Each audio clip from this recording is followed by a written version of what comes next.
50% tariff. The 25% tariff, viewers, that was imposed a few days ago will kick in the next 24 hours. But the top up, the 25% delayed fuse, 21 days from now, and who knows, viewers, as they say, Trump always chickens out. So numbers as of now are that India is prospectively going to be taxed at 50%, China 30%. And remember, viewers, China also stood up to Trump. And Trump, viewers, hasn't gone that hard at China. It's given China a 90-day window to negotiate a deal.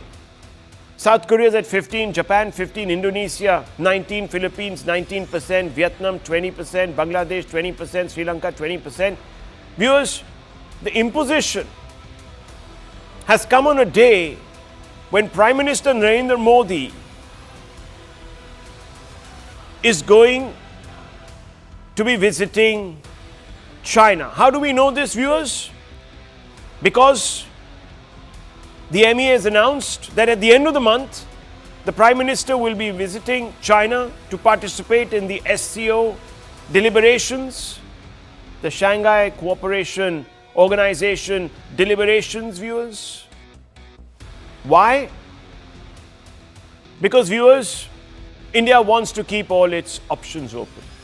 The imposition, therefore, for Trump on that day when the announcement was made is clearly a result of India throwing, viewers, the kitchen sink at Trump and not the towel. He was hoping that they would throw in the towel, but no, India has decided to open its options. In fact, far from surrendering, India has called out Trump's factory of fake facts and his hypocrisy. So much so that Trump didn't know where to look or what to say when he was cornered by an intrepid journalist. Listen to this, viewers. He couldn't understand how he was being made to look silly, petty, petulant. Listen to this. India says that the U.S. imports Russian uranium, chemicals, fertilizers, while criticizing their energy imports. Your response to that, sir? I don't know anything about it. I'd have to check, but we'll get back to you on that. Yeah, please. Have you ever heard Trump at a loss for words? I'll check back. I'll have to investigate this. We don't know anything about this, viewers. He was caught out, flat-footed, completely, and he couldn't swallow it, viewers. So therefore, a day before his intended announcement day, he's come out and he's tried to once again bully. Now, viewers, this hypocrisy that is being called out about the United States trading with Russia is just one question. In fact, Trump faces a series of inconvenient questions asked by none else than the Modi government that isn't shying away from asking them. And that's irritating Trump. What have we done, viewers?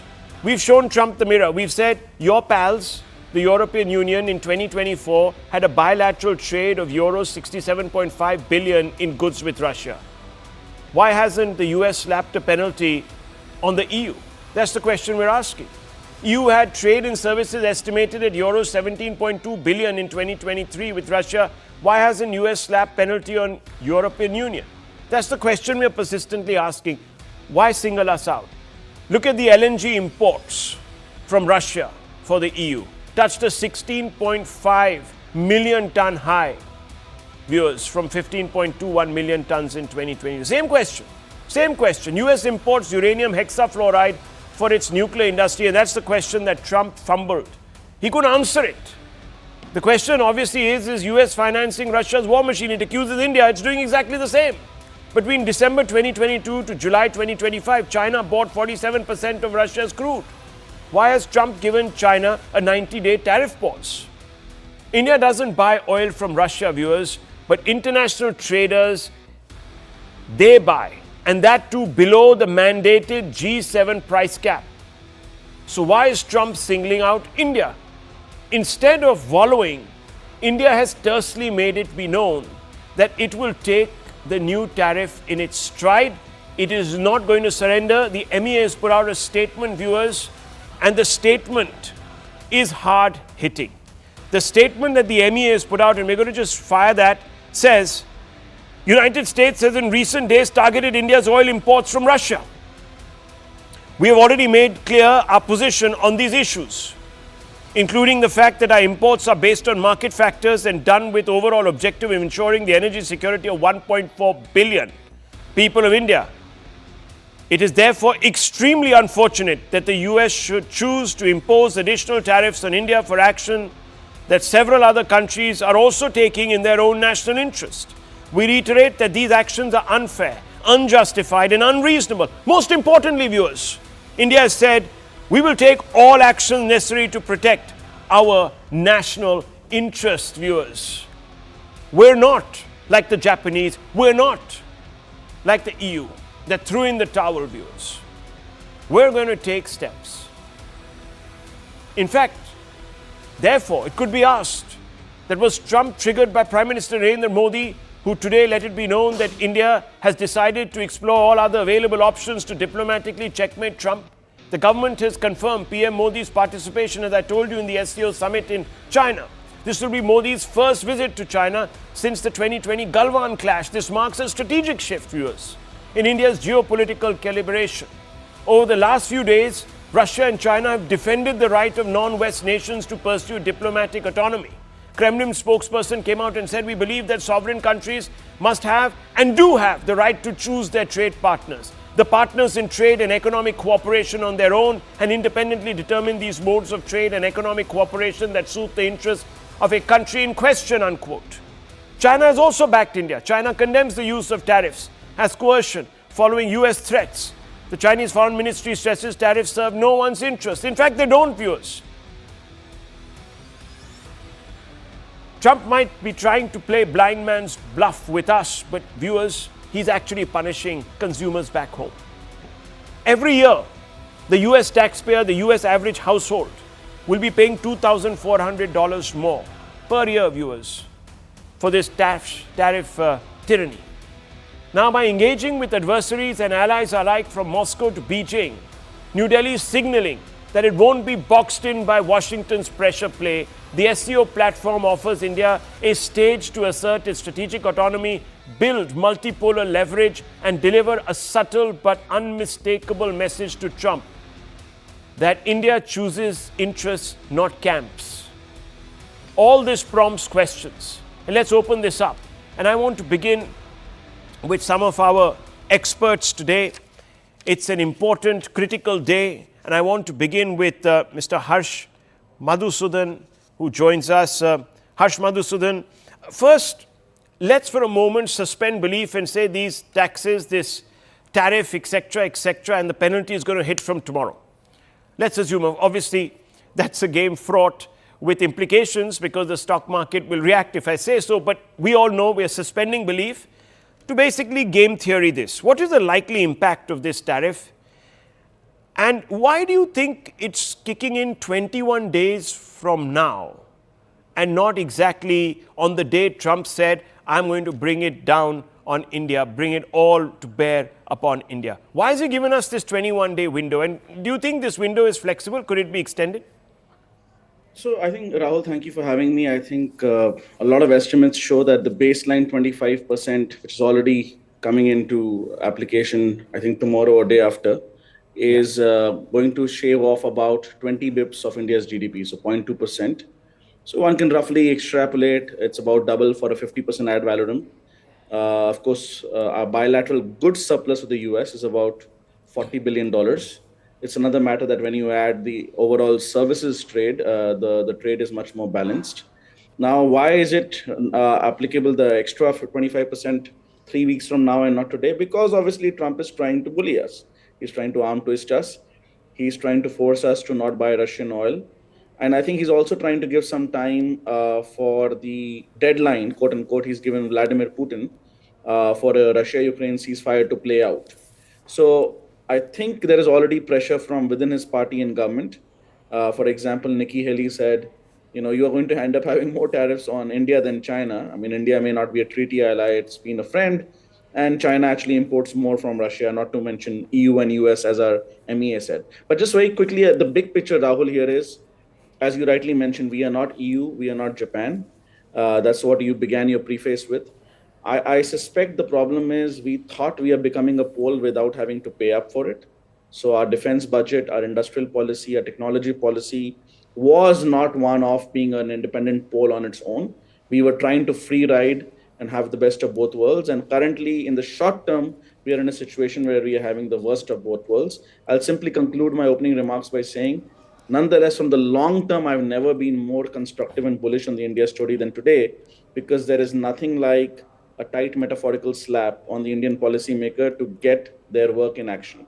So today, because we'll be forced to choose between bending the knee or getting our act in order, we will not bend the knee. And therefore, I believe today, in that sense, in the long-term sense, is actually a landmark day. But in the short term, it's going to be very, very rough. Of course, we've been here before, viewers. The world sanctioned us in 1998 after the nuclear weapons trial.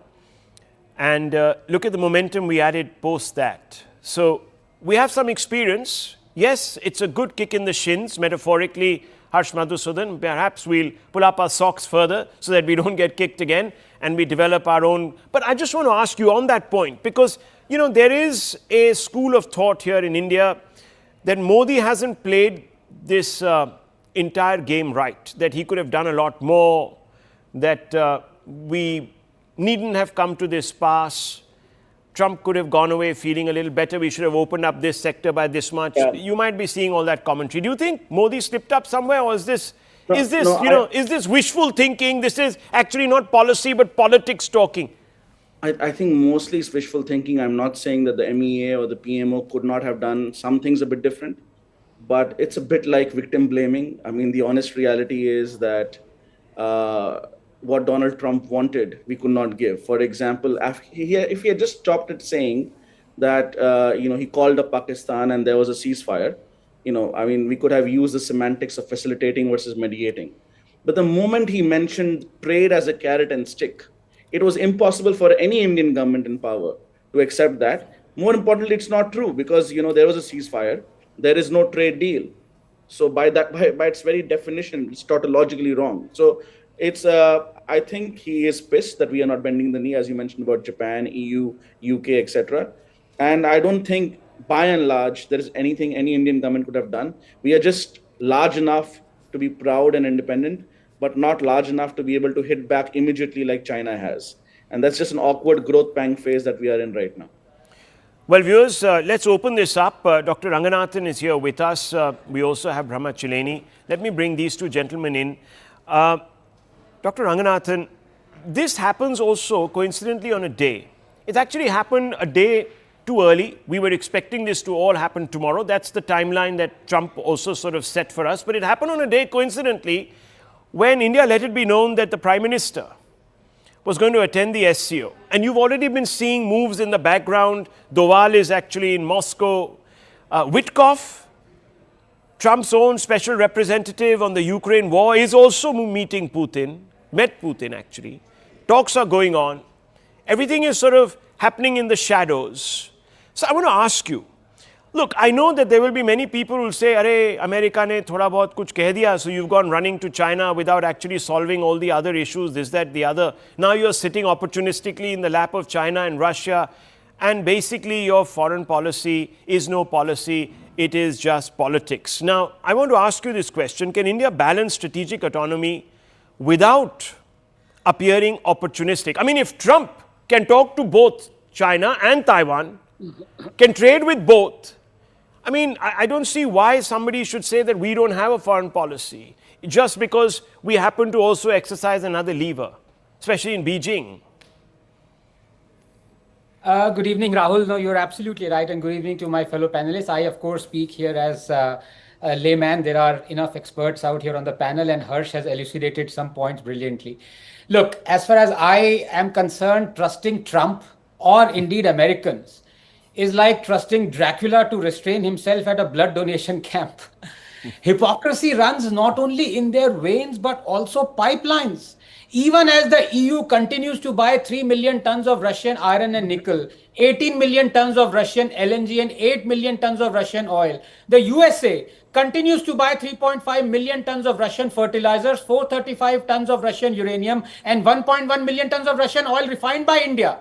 They want to punish India for buying oil from Russia. And these are the very same people, Rahul, who were a couple of years ago forcing India to buy Russian oil so as to stabilize the world oil prices.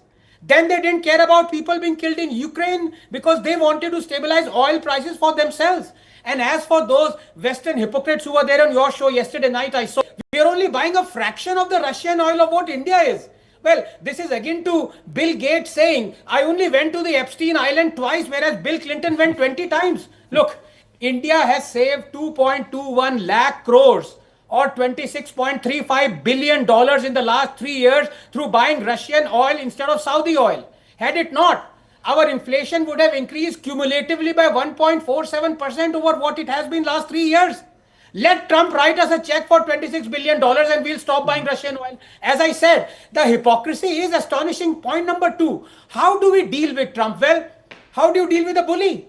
Either you ignore him, which riles him no end, or you out-bully him. India can no longer, I'm afraid, use the first option, but it can definitely employ the second. But for that, we need to fall on this guy like a ton of bricks, pun intended. By bricks, I mean BRICS.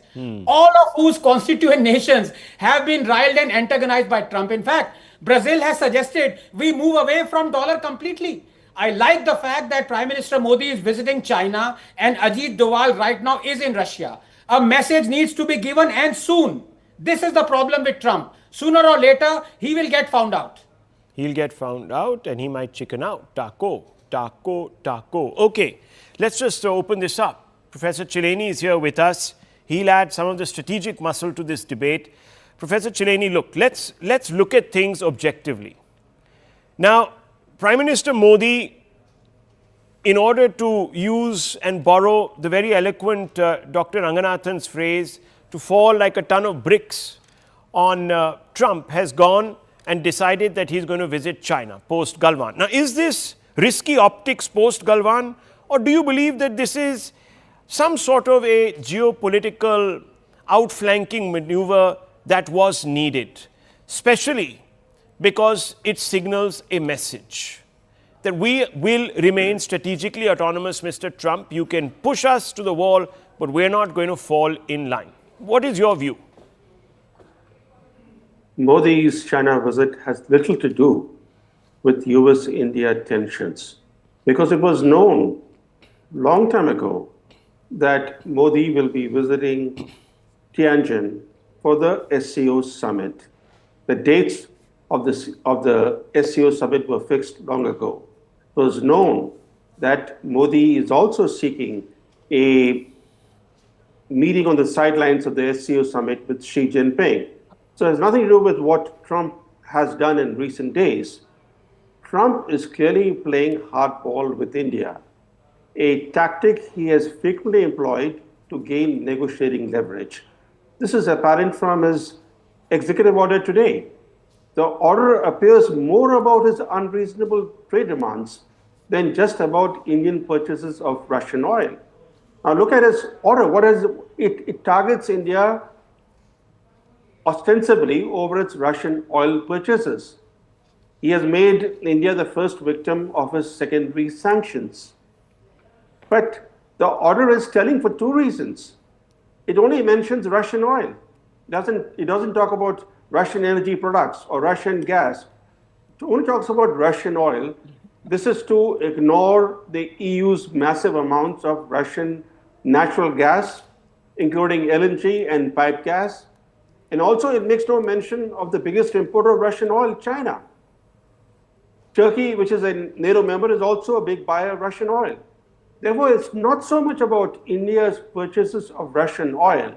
It's about the demands, the trade demands that Trump has made on India, and is giving India a 3-week window to capitulate to his trade demands or face the additional penalty that he's announced.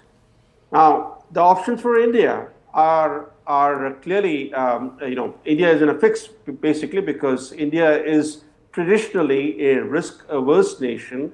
It does not like to enter into a direct confrontation with any country, even a small country. But this is, this is the world's leading power, which is seeking to bully India into submission the way it bullied the EU, in a very close ally of the US. It bullied the US into submission. And many in the EU are now saying that the EU no longer is strategically autonomous. In other words, what Trump is seeking to do is to bind India geopolitically to Washington. There are 2 points, Professor Chileni. Let me just quickly ask them of you, since you have elaborated on this subject. You said that obviously this visit by Mr. Modi to China to attend the SCO is pre-decided, but surely smart foreign policy is based on a certain degree of being prescient or prescient policy, the ability to read the room right, be preemptive. So clearly, this is not new. This tariff negotiation has been going on now for about 8-9 months. So clearly India realized that we'll come to a point because we're not giving in. And that's the question I want to ask you. We wouldn't be in this position, isn't it, Professor Chileni, had we given in? Trump is escalating bullying because we haven't given in. We've stood our ground. And surely that is something that we must take heart from, isn't it? We have offered some major trade concessions to the US, including zero tariffs on American industrial goods, which make up 40% of American exports to India. India has also agreed to pledge to buy $25 billion worth of American energy products and to ramp up the already booming defense transactions. So there have been some important concessions that but that's not a surrender. He has been willing to offer. No, it's not a surrender. Absolutely. That's a negotiation. What I'm saying is that India's offers have been rebuffed by Trump, who wants India to capitulate. That's right. Capitulate to So we haven't capitulated, viewers. And this is important. We haven't capitulated. In fact, viewers, and let me bring in Mr. Sanjay Jha and Pradeep Bhandari. Sanjay Jha, look, I know there is cynicism coming from the opposition. We'll discuss the opposition in about another 10, 12 minutes specifically. But I want to come out to you and I want to ask you this question. Look, we haven't capitulated. Would you agree that that is the reason why Trump is going a little doolally? He's being Trumpian. Would you agree with me fundamentally on that point? And secondly, do you believe, and this is something important, that Trump actually has played a very hypocritical card and has been exposed by what people call Modi diplomacy, for the lack of a better word, it's a coinage. So Modi diplomacy has been able to expose Trump. He's not liking it. He's looking a bit small. And he's a petulant, petty person, and he reacts in a particular way. Do you agree with this, or fundamentally you have a different view? Please, go ahead. I have a different view, Rahul, and I think we need to skip the rhetoric and look at the fundamentals. Sure. What is India's share in America's total trade deficit? It's at 45 billion. It comes to around close to 5% or 4.5%, depending upon where you look at the total American trade deficit number. If despite being such a minuscule player for the American trade wars, if Trump is breathing down and doubling down on India the way he is, India is getting bullied. Let's not get carried away by sounding nationalistic. We are all Indians. We don't need to establish those credentials. This is a blow to India, take it from me, because the truth also remains, and let's look at data points, that America is approximately 18 to 20% of your export basket. So to believe that it is not going to hurt us, we are going to live further in a fool's paradise and hope the government wakes up to that reality. I'll tell you where the problem lies, Rahul.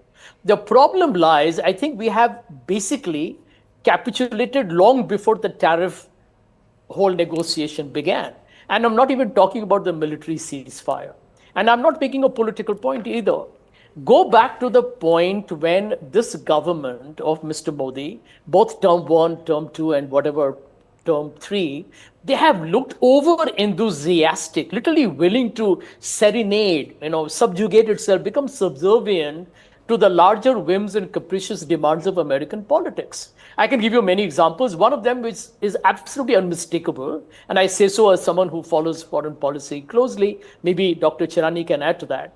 I thought the way India did its dramatic U-turn on Gaza and Palestine towing the American line was luminous for the hypocrisy that we demonstrated. And I'll tell you what has happened. Trump is leveraging that. Did you hear what Lindsey Graham, who is a very popular US Republican senator, he actually has literally threatened India. And I'm quoting his words. We are going to tear the hell out of you and ruin your economy. These are his words. And he's, by the way, speaking literally on behalf of the US president. India has never been subjected to such mortification publicly, diplomatically, in my memory in the last couple of decades. Which brings me to the point that can you imagine that even my good friend Anand Ranganathan today, who is a big supporter of this government, and he has every right to do so, seems almost chuffed that Mr. Modi is making a trip to the SCO. Not recognizing, despite what Dr. Chalani correctly mentioned, a prefix trip, but the founders of SCO are Russia and China, who have their own access. And China, by the way, has been on the side of Pakistan against you during Operation Sindoor. So I think we have got to recognize one truth, and this is the hard truth, that today, if on Russian buying cheap oil from Russia, the reason why America is actually putting hard pressure on you, they're calling it blood money. They're saying that India has actually financed the Russian war to kill Ukrainians. And incidentally, Rahul, this is important, Zelensky has not contradicted that. So please note that in mind. That's a serious silence from Zelensky. The reason why that is happening is because we have ourselves appeared to be very easy to not just bend, but we are happy to crawl. And I think that is what Donald Trump is leveraging. He's an American businessman. He's negotiating to the T. Okay. And the T stands for Trump. Two responses coming, one from Dr. Ranganathan, since you mentioned him, and then Pradeep Bhandari. Yes. Yeah. No, it's very simple. Rather than going on and on about things that are subsidiary to the topic, let the previous panelists answer, should we or should we not have purchased Russian oil to keep our inflation in check and save $26 billion over the last 3 years? It's a yes and no answer. Okay, and I'll tell you what. No, 1 second, Sanjay, let me finish, please. If we have, then have we capitulated to America? It's a simple question. Okay, here is my answer. Rahul, let me answer Dr. Ranganathan's question. So, Dr. Ranganathan, did you read the MEA release? The terms were economic security and national interest. Can you, before this program is over, if not right away, you can Google while I'm talking, tell me how much of the 30% fall in the dollar price? It was over 100, it is now 66. How much is the oil price advantage been given to the regular Indian consumer who's watching your program? Did the benefit go to the Indian users? Yes or no? And don't give me that capex story. Nobody believes that capex story. Did the Indian consumer benefit from the cheaper Russian oil? Yes or no? You answer me. Yes. And I'll tell you what. Now, this is the schoolboy stuff economics that even laymen like me scoff at. Because the fact is, whatever money is saved is going into the kitty that is paying for the billions of dollars of subsidies. I'm glad you mentioned that point. People are being fed. I'm very happy. Trains are being electrified. That is coming from, Sanjay. It's not that if you save money, you only put it in sorry. that. In fact, viewers, let me tell you this. It's meant to be mark to market, Rahul. It's meant to be mark to market. Rahul. No, Which means if the international price comes down, the domestic Unbelievable. price must reflect it. Rahul. 1 minute, it's a oil, it's a commodity to commodity price. Okay, let Pradeep Bhandari National answer prices this. come down, so does the domestic. You can't say I'm making tax revenue for investment. That's Right. a If you are spin and saving that's a money, lie. it's going Let into me- the national kitty. Let me get Pradeep Bhandari to also Subsidizing respond. your education, Sanjay. Okay, gentlemen. Yes. Well, Rahul, I was listening from the last 27 minutes and from the last 4 minutes to Sanjay Jha, and I would appreciate that on this topic you will at least give me at least 70% of the time given to Mr. Jha. Well, Mr. Jha historically has a history of surrendering India's national interests, so he will not understand what strategic autonomy and standing up for national interest is. This is why he is looking and using terms like crawling. If you go on the ground and speak to a common man or anybody who is following the foreign policy, will tell you that India is the fourth largest economy, soon to be the third largest economy, contributing 14% to global growth, is standing up for its national interest. I believe that Sanjay should be the last person to speak about oil bonds because they had left historically the oil PSUs indebted, for which we had to pay. Now let me come on to the straight facts. Point number one, Rahul, we have the right to protect the dairy sector, we have the right to protect the farmers, and we have the right to protect all the sensitive sectors, because for us, our national interest comes supreme, not any other country's own interest. Now the world should thank India on the energy prices, because recall when 2022 Russia-Ukraine conflict started, the price of crude went up to $137 per barrel, and at that time it was European Union along with United States of America requesting and pleading to India, right from Janet Yellen to Amos Houston to Jeffrey Pyatt to Eric Garcetti, asking India to buy Russian oil, cap Russian oil. As I speak, the Russian oil is not a sanctioned commodity still. So what India is following the global order. Now the world has seen hypocrisy. We are seeing hypocrisy. I will not go towards that extent, but let me just quote certain facts. If Europe has the right to purchase and import pipeline gas LNG from Russia, if United States of America has the right to import more than $1 billion of non-essential fertilizer goods from Russia, I believe we have the right to import essential commodity as oil, which is not a sanctioned commodity from any country of our choice. We have in fact increased our oil basket to which was around 20 countries in the past to 42 countries at present. Had we failed in our foreign policy with United States of America, our trade in goods and services combined would not have been more than $130 billion, which was roughly $30 billion in 2006-07. Had we failed in our foreign policy with respect to Russia, we would not have been continuing to buy and import Russian oil for our national interest. The truth of the matter is that there are certain individuals and lobby in this country who are used to dealing with client states. India is not a client state. India is a major fourth economy, and we will act as per our national interest, and this is where our right to do so. So, Mr. Sanjay Jha, you have a history of acting as per foreign interest of other countries. We are not those. We've seen what you have done with China. So believe in the India's foreign policy, believe in national interest. You can do politicking tomorrow. You were the same individuals who were calling our foreign policy failed on Maldives. Now you are, where are you? Even country, nobody knows it. You are the same individuals who are saying that we had surrendered 3 weeks back. We'll Go into this. It's about national interest, and I would appeal to quote unquote pseudo Italians to stand with national interest. The one thing that I'm grateful for, and I'll just come out to you, Mr. Madhusudan, one more time. I'm very grateful for is that even though we have been buying, not India, but oil traders have been purchasing Russian oil, we don't have the equivalent of a Volcker report out. The Volcker report, which as we all know, viewers, in 2004 indicted the Congress for buying oil from Saddam Hussein's government at that time and then paying kickbacks for that. So luckily we haven't come to that, and I just hope that that sort of national interest is not going to be compromised. But that's a very different issue. I want to come back to Harsh Madhusudan one last time, because I really want to get to the bottom of this. You see, there are people, economists, Sanjay Jha himself used that expression a little while back that, we have really conceded. We made concessions, big concessions. Now, are these concessions of the nature that are extraordinary, Harsh Madhusudan, that actually go against the national interest? Or are they concessions that we needed to make to also get competitive? And second question, had we not purchased this Russian oil, do you think global inflation, forget about Indian inflation, global inflation would have gone up, resulting in a massive spiral and slowing down recession pressure globally, which would have affected and come back to haunt us? No, absolutely, Rahul. I'll take the second question first.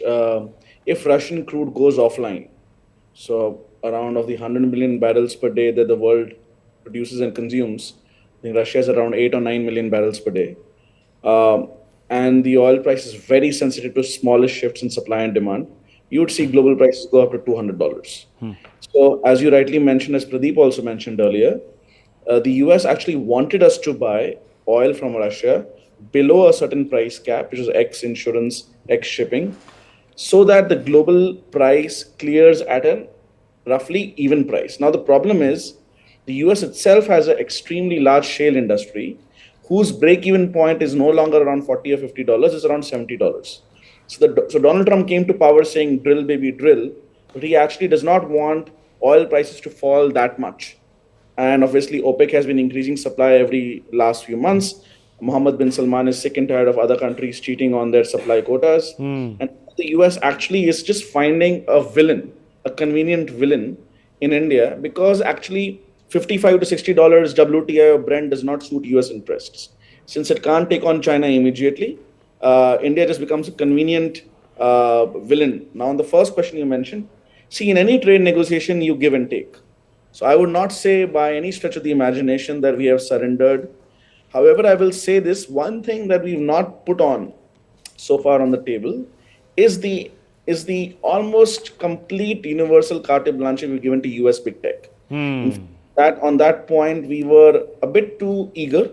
We kind of removed the Google tax, the digital sales tax. Yeah. CCI antitrust investigations slowed down. They're actually now coming back in the news.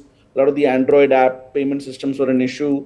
Data localization, the law has been passed, has not been properly implemented. So I think one lesson, of course, all policymakers learn is, and I think Anand also alluded to it, and so did Dr. Chilani, that you cannot concede to a bully. Yes. You either ignore the bully or you fight back, because right now there are very few levers that we have. One of them is US big tech, and we don't need to do something dramatic. Even a small investigation on Microsoft or Google by Competition Commission of India, some fines will start the ball rolling. And it's very, very important. There's another pressure point, if I may. We need our own pressure points, and we should not get too worried about Indian ITES and GCC, Global Capability Center Service Exports, because there is simply no alternative to the Indian talent pool at that scale and at that cost point. Like Krakow in Poland or Manila in Philippines does not have the scale. Yeah. So we have a lot of good cards, and our negotiators need to stop being goody-goody boys. We go and actually talk for immigration visas in our trade agreements, like more H-1B, more immigration. We should not talk for more skilled immigration. We don't need totalization agreements. If it happens, great. We need to talk about goods that are produced here. So by and large, I think any negotiation is going in the right direction. But there are some pressure points we now need to cultivate. Pressure point. There's another big one. Because this will continue even if there's a deal. Yes. With Donald Trump in president for 3.5 years. He might tear it up. There is is no guarantee. He might tear it up 6 months down the line. There's another pressure point, viewers, and those are the Trump towers that he makes a lot of money off. And I've been saying this on social media and my other articles and broadcasts, that maybe the time has come to start putting a little bit of pressure on Trump's business interests in India. They're huge, and he makes millions and millions. Yes, very quickly, Dr. Ranganathan, I just have to move to the second part of this debate, which will be more focused on the politics. Yes. Yes, I mean, the last resort is obviously kamikaze. If we go down, we take America with us. Please remember, we have $250 billion in US Treasury bonds. So, but the other point I want to make, we need to look inwards as well. Yeah. All this talk about the opposition and Modi and everyone saying in the government, we need to protect our agriculture and farmers. No, we're not protecting them. We are ruining them. We need to reform that sector, because 44% of our active labor force is involved in this sector that is contributing pitifully to the GDP. So we need to look inwards as well. Yeah, but I guess you have to create the playing field before you can actually remove the life support. You'll have to create some sort of a bedrock. And unfortunately, viewers, you know how that goes.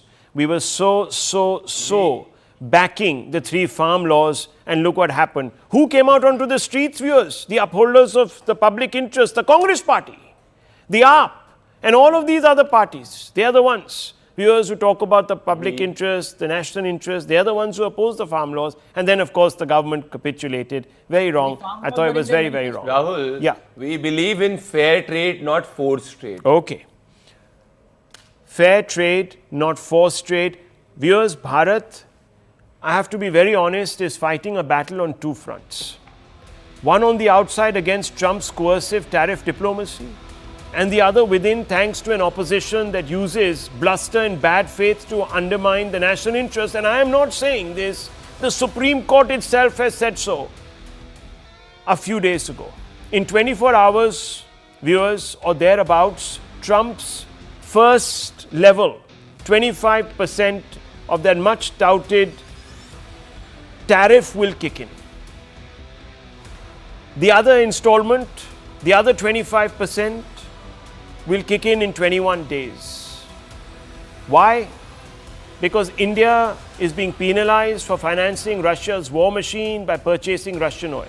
While Trump can wage this unilateral battle against India, thanks to some quiet, firm and smart diplomacy by the Modi government, he's already lost the war on principle. Modi's government put out a press release indicating clearly that it is not going to surrender to the US, but more than rhetoric, it has backed its response with facts that have exposed Trump for why and what he really is, a hypocrite. The Modi government's reply asked the Trump administration a simple question. If the US is also buying rare earth minerals and metals from Russia at exorbitant prices, why is India being singled out? Struck by the iniquity and the hypocrisy, the world has begun to ask questions of Trump and he has no answers. And you saw that for yourself when he was posed a question. That's the entire sequence, viewers, in the middle of your screens. He didn't know which way to look. He said, no, I don't know about this import from Russia. I'll come back to you on this, which he never will. This is diplomacy, viewers, with a spine.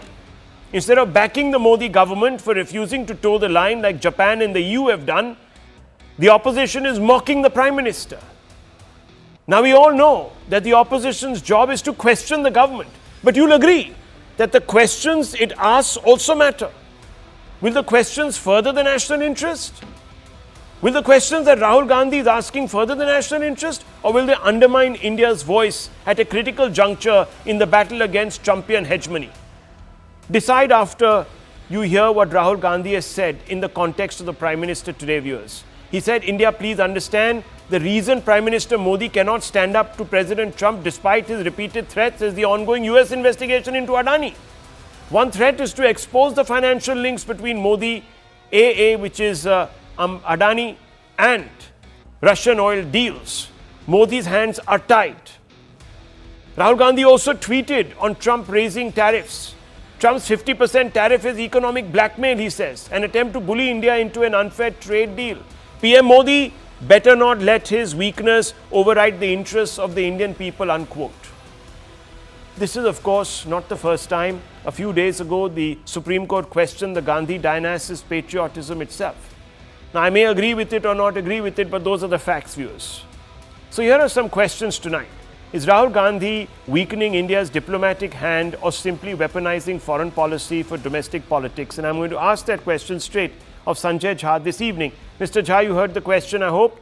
And I'll repeat it, is Rahul Gandhi weakening India's diplomatic hand or simply weaponizing foreign policy for domestic politics, sir? Rahul, not at all. I think Rahul Gandhi is fighting for truth and basically telling the people of India that for the past 11 years, we have been taken for a jolly ride by actually a man who, behind much of his muscular bravado and the machoism, is actually one of the weakest, if not the weakest, Prime Minister that India has seen since independence. So let me give you 2 points as evidence. I know you don't have much time. I won't take much time either. Number one, who went campaigning Ab Ki Baar Trump Sarkar? It's fake news. Let him finish. Let him finish, please. No. You can come in later, Mr. Bhandari. Let me finish my line. It's on record. It's all over videos. We saw it live, my dear friend. Ab Ki Baar Trump Sarkar was repeated a million times. It was asked, by the way, of Mr. Jaishankar, who even he tried to rationalize that. Number one, I think we appeared as very subservient and subjugated before the American administration, both Donald Trump, including the Biden administration. Okay. The second point, if you believe that Rahul Gandhi is making just a political statement of Adani, I think you're not being fair at all. Let me give you one example. Rahul, you can ask Mr. Mr. Bhandari to answer. The US courts have sent summons for Mr. Adani almost 8 or 9 months ago. And it is, by the way, part of diplomatic and protocols that the government which sends such a summons for anybody for a criminal or a civil crime, the government at least does the basic, elementary or rudimentary job of providing the summons to that particular person. Here, the government has been reminded, and for some intriguing reason, Mr. Modi's government has been stonewalling it. Do you need any further evidence? Okay. Pradeep Bhandari. This is a fake news spread by Mr. Sanjay Jha. This is the exact video of the Honorable Prime Minister. He was referring to Donald Trump and his supporters speaking about that. He was not endorsing it. My colleague and my fellow panelist Anand Ranganathan also has exposed this multiple times in the past. I will not waste my time on exposing Sanjay Jha as usual. But I'll ask you a simple question, Rahul. Rahul, I believe that you as Rahul Shivshankar is a patriotic man. Will you as a patriotic man ever make a statement that Bharat is dead and Indian economy is dead? Will you do that? At any time of crisis, can you please answer me, Rahul? Will you ever do that? Obviously not. I mean, so Mr. Rahul Gandhi, no. I mean, look as the leader one second. Yes. As a patriot, you can criticize a that government, is the right, not the state, but the government. The government. But will you call the Indian economy and India dead? Well, Mr. Rahul Gandhi has done it. He talked about the economy. He said So because Mr. Trump said the Indian dead economy.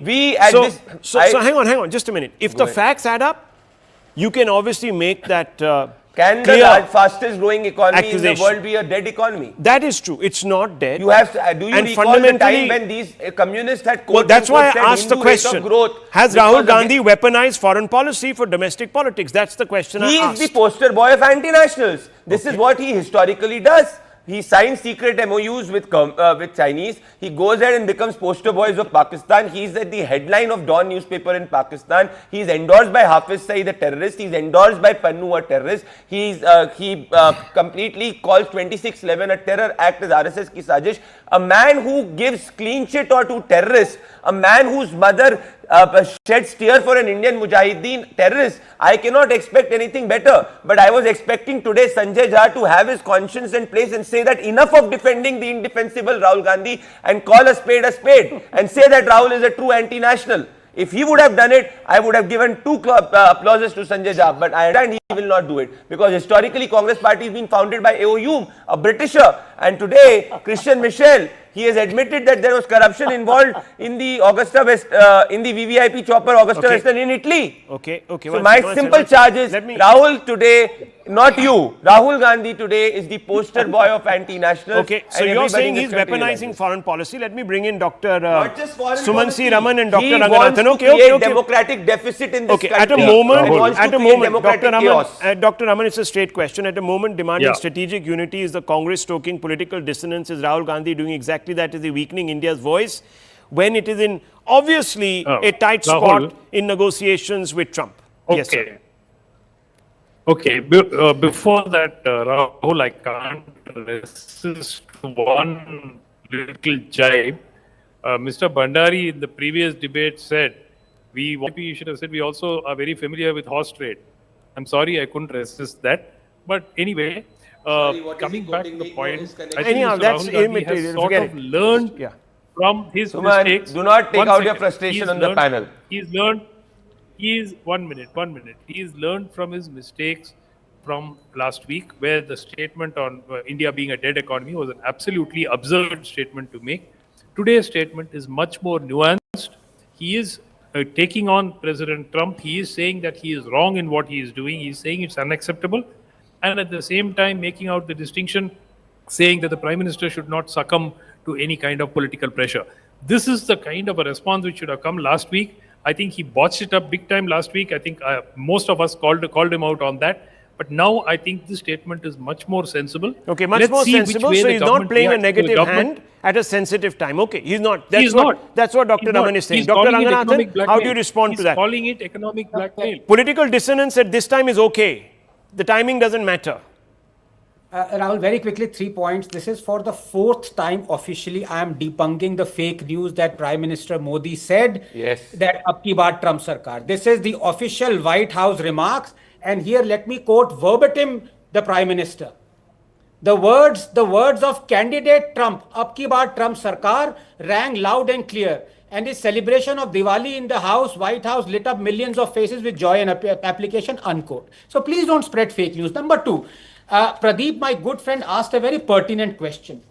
He asked you, and by virtue of that, he asked everyone else, so I'm including myself in it. He asked, if you're a patriot, would you ever say that Indian economy is a dead economy? To that, my answer is, Pradeep, you know me, you're like my brother, but I want to say this. A patriot is someone who never lies. So yes, I would have said, if it was true that Indian economy is a dead economy, in 1990, I would have said that Indian economy is a dead economy, because I would not have been lying. Who brought it back? When India has the highest GST monthly Who brought collection, it back? when India has Sir, the who highest put it there? sales, Who put when it in India that has the position? highest exports, Who put when it in India's that position? per capita has risen. Who How brought can it- I who lie brought it and roaring say back that to India is life? a dead economy? So Who I brought don't it mind roaring back Rahul to life? saying what he's saying. The problem is he's lying. And even today, when Dr. Raman says that he is said against Trump, why was the need to qualify his anger against Trump with saying that the normally weak Prime Minister Modi? You know, that itself tells the speciousness of Rahul Gandhi and his bitterness, hate-filled thing. What His is wrong with it? hatred for Modi has That is not- transmogrified into hatred for India. It's like saying India is at war with Pakistan. I support India going to war, but I hope the normally weak and pitiful Prime Minister would lead No, us to Rahul, I you know, think. don't No, qualify. I think One if second, you there look is- at Ranganath Rahul ji, conflict- But won't you agree? Trump पे गुल्लू के समान That's the Yes. problem. So- Rahul Gandhi ji का problem behaviour हो is चुका है. conflating the Prime Minister with India, which is No, the no, problem. we're not. No, we're you not, are we're those not. who used to say Indra is That's India and exactly India what is he Indra, Mr. Raman, No, and no, you no, will, no, no. you are a man, That you was will wrong. justify that too. Absolutely. They Okay, have one not- he's second, justifying one that. second, one Said second. that What they were explains, wrong. viewers? See, They were- Dr. Raman just came and told us that he found it absurd. So you tell me then, viewers, why would Rahul Gandhi have made such an absurd statement? He's not a child, he's a leader of the opposition. He could be a grandfather. He's 57, 58 years old. He's not even a father right now. No, no, please, He's I'm still a just young saying, guy, young kid. metaphorically, let's not go down there. I'm just saying, Can I make a generally point? speaking, at any other time, he could even be a grandfather. He's no longer some apprentice in politics, Sanjay Jha. Why would he Sanjay even Jha make- is younger than Rahul Gandhi. One second. On an honest note. Let me ask. Yeah, No, on an honest note, I'm saying, on a very serious Rahul- note, Sanjay Jha is younger than Rahul Gandhi. Yeah. But I So, can tell you, so- he plays a great game of tennis. Sanjay Jha does, and he plays like a 21-year-old. That much I can tell you. I don't know if Rahul Gandhi plays any ball games, but certainly 21-year-old, he does play good tennis. Sanjay Jha, yes. No, hang on. You see, I want to ask you this, Sanjay Jha. Look, we can get into whether the court should have given him a lecture or a certificate. I'm not in favor of that, but nonetheless, why would Rahul Gandhi have publicly agreed with US President Trump's characterization of India as a dead economy? Many people from within the Congress criticized him. I think even you have sort of found that to be a slightly odd statement, a mispronouncement, dissonant, whatever. Why would he have done it? Maybe because his hate for Mr. Modi blinds him so much. No, it's not that, Rahul. And Rahul, first and foremost, I want to acknowledge that even you played tennis very well, and I would love to, kind of actually meet you on the courts. We can have a great game. But sir वहाँ भी आप मुझे नहीं छोड़ोगे यहाँ कहीं तो मेरे को लवॉल कहने की क्षमता छोड़ दीजिए. Thank you. But very quickly, I think the Ball boy point when that you Rahul made, and I'm being very candid, I've said so on another program yesterday, that Rahul does need to be circumspect when it comes to addressing the media, because he's a very high profile public figure. And if you say something which can be exploited, the BJP or anybody will. And I don't think anybody was taking the word dead for literal. But here is one 30-second point. Allow me 30 seconds. Rahul Gandhi did mention, and it was edited by a lot, even Anand Ranganathan hasn't mentioned it. He mentioned one of the reasons why it's dead is because of the crony capitalism of Gautam Adani. He did mention Rahul. it. Okay, very And quickly, everybody I need to wrap up. Yes, very quickly, 10 seconds. Yes. In post-independent India, Rahul Gandhi stands the only leader on which Supreme Court has said that no patriotic man will say what Rahul has said on India-China. Okay, viewers, we're closing this debate. You make up your minds. We presented the facts. We presented the arguments. Some people do believe that he can be a little more circumspect. We leave it at this. Thank you very much.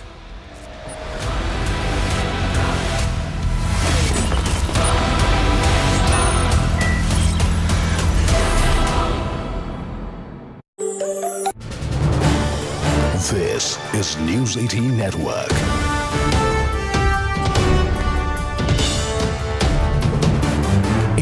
India's largest news network. Uttarakhand Chief Minister Pushkar Singh Dhami has reached Uttarkashi. Do remember, he's going to be in Uttar